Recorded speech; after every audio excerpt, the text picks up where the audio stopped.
SCB Easy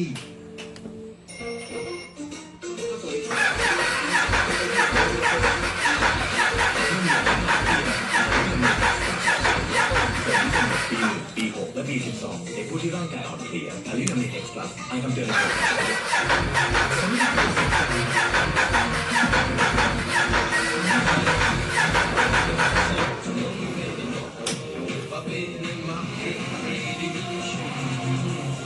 รสชาติของเครื่องดื่มของเขา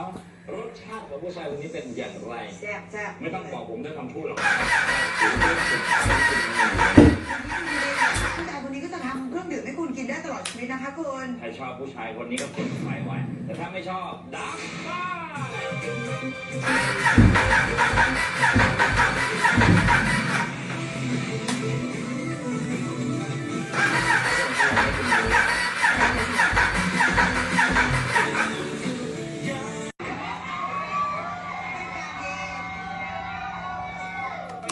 คุณดูแต่ละคน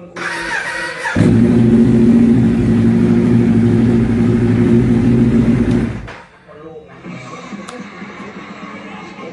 จะดีนะไอ้เนี่ยอร่อยนะมันเหมือนกินขนมเลยอ่ะเหมือนกินขนมไทยอ่ะครับผมเนาะที่จริงคุณแม่ผมทำข้าวเปล่าตังด้วยตอนที่แข่งก็ด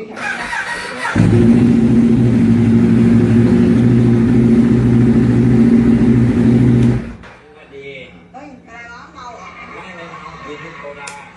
แล้วไงอ่ะดีพี่บอกว่าแล้วว่าไงว่ามันดี